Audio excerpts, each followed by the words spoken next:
Vamos então para o quadro Perguntas e Respostas Bíblicas. Recebemos uma pergunta nesta manhã do irmão Silva.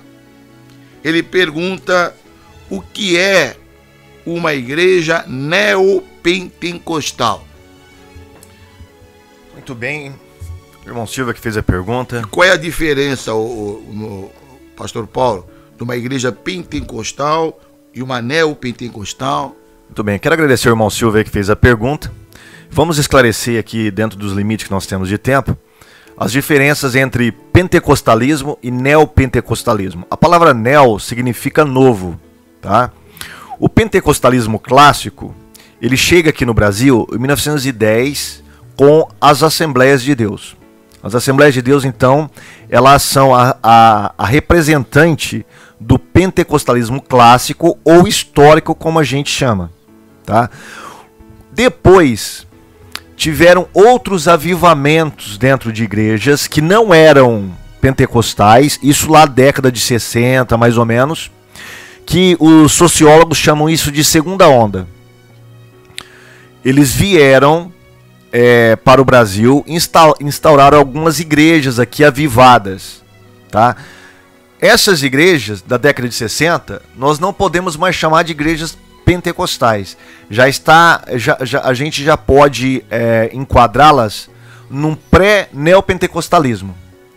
E os neopentecostais surgiram e se assentaram mesmo, vamos dizer assim, se estruturaram na década de 80, com a Igreja Universal do Reino de Deus, Igreja Renascer em Cristo, né? Todas essas igrejas que têm esse estilo da Igreja Universal, da Renascer, a gente enquadra em neopentecostalismo.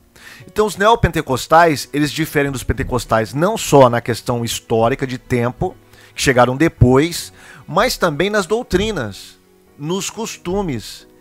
Tá? Por exemplo, uma característica básica do pentecostal clássico é, por exemplo, a questão da salvação das almas e da busca da santidade, tá? Com a evidência inicial do falar em línguas. Então você sabe que alguém é pentecostal e foi batizado com o Espírito Santo, porque essa pessoa acredita que o batismo com o Espírito Santo vem através do dom inicial das línguas estranhas.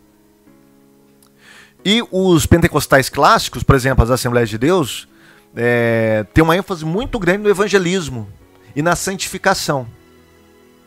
Santificação total. O neopentecostal, não.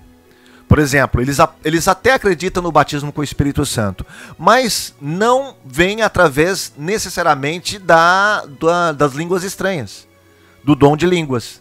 Entendeu? Você pode sentir uma alegria, você pode ter um dom de profecia, foi usado em profecia uma vez, ou em algum outro dom.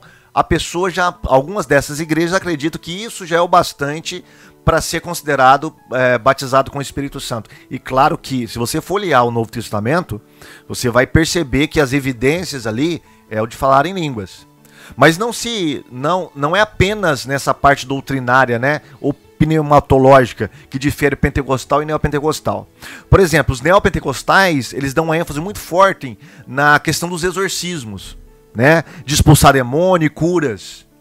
Isso já não é uma ênfase do pentecostalismo. Isso não quer dizer que no pentecostalismo não exista, né, a questão de expulsar demônios. Eu mesmo já tive essa experiência quando eu me converti, né? Também prega-se muito a cura no pentecostalismo, mas não é a ênfase. A ênfase é na santidade da vida. Agora, o neopentecostalismo, a ênfase é na expulsão de demônio e nas curas. Então essa é basicamente uma grande diferença entre o pentecostal e o neopentecostal. E tem a ver também, o irmão Silva, pastor Edson e os ouvintes que estão aí atentos, tem a ver também com a questão da sua vida, né, da sua vida. Como que você se porta diante da sociedade, né? Os pentecostais clássicos, eles têm uma preocupação como se vestir. A santidade é externada também nas vestimentas. No neopentecostalismo, não. No neopentecostalismo, você pode se vestir de qualquer maneira, ir nos cultos de short, de bermuda, de qualquer maneira. Tá? Agora, Pastor Paulo, a Igreja Universal do Reino de Deus é uma igreja neopentecostal. Totalmente. Ela é um dos exemplos, né? Referência do neopentecostalismo. Mas tem muitas práticas supersticiosas, né? O irmão considera uma igreja evangélica, a Igreja Universal do Reino de Deus? Como podemos entender essas práticas supersticiosas de objetos ungidos e etc? Então, a Igreja Universal é um caso a ser estudado, né? Nós havíamos enquadrado, nós do CACP, a Universal como movimentos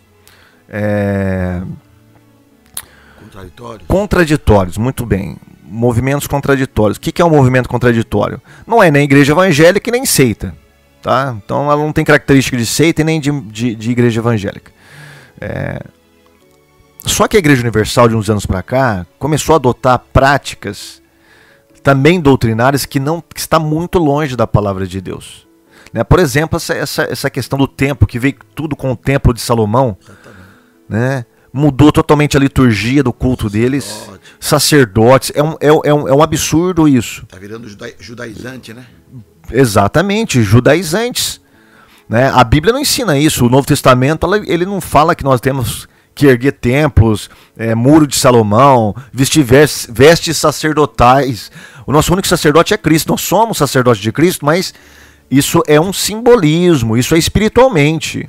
É no sentido de nós agora termos acesso a Deus, é nesse sentido. Né? É o sacerdote universal dos crentes, como Martinho Lutero falava. Não que você tem que se vestir, o pastor se vestir de sacerdote, pelo amor de Deus. E tem mais um agravante. A Igreja Universal, ela apoia o aborto. Exatamente. Olha que absurdo. Através do seu líder máximo, que é o bispo Edir Macedo. Ele já deixou isso bem claro. Né? Então, por essas e outras, que nós estamos repensando realmente a posição da Igreja Universal do Reino de Deus. Sal grosso, né? Então, essas superstições tem todas as outras neopentecostais, tá? Você vai encontrar essas superstições em outras neopentecostais. O autoritarismo, né? O abuso de poder, todos esses erros que você encontra na Universal, você vai encontrar em muitas outras. Mas isso não caracteriza uma igreja como seita. Tá? Mas a Igreja Universal ela está se afastando muito dos caminhos. E ela está correndo o risco de se tornar realmente uma seita. Amém. O programa está chegando ao seu final, mas ele será reprisado às 19 horas e a 1h da manhã. Agradecemos os ouvintes pela atenção e também participação em nosso programa.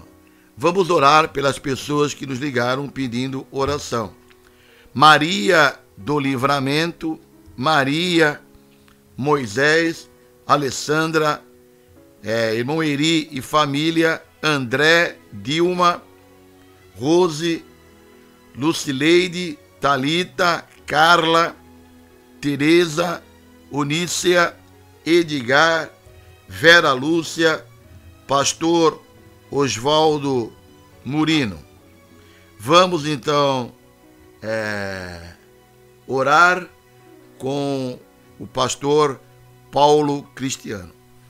Senhor meu Deus e meu Pai, nós colocamos diante de Ti, Senhor, todas essas vidas que ligaram aqui pedindo, Senhor, uma bênção de Tua parte. Se ligaram pedindo uma bênção porque elas necessitam, elas precisam. Muitas estão em tribulações, outras estão passando por momentos difíceis na família, algumas com enfermidades graves, Senhor, outros pedindo, Senhor, um livramento em muitas áreas da sua vida. Talvez até profissional, Deus. Nós colocamos diante de Ti essas necessidades e rogamos ao Senhor. Senhor, entra com providência. Abençoa essas vidas de acordo com a Sua vontade, ó Deus. Nós lhe pedimos e colocamos diante de Ti, Senhor, todos esses nomes, esses irmãos que ligaram, estão precisando, Senhor, de Tua ajuda. Senhor, ouve-o, Senhor, e com a Tua graça, manifesta o Teu poder na vida dessas pessoas. Eu lhe peço também por todos, Senhor, que ouviram a Tua palavra também aqui, que estão ouvindo, Senhor, essa programação, que o Senhor possa abençoá-los. E também abençoa, Senhor, todos os componentes do nosso programa aqui da IA Paz. Em nome de Jesus, eu lhe peço e te agradeço. Amém. Amém.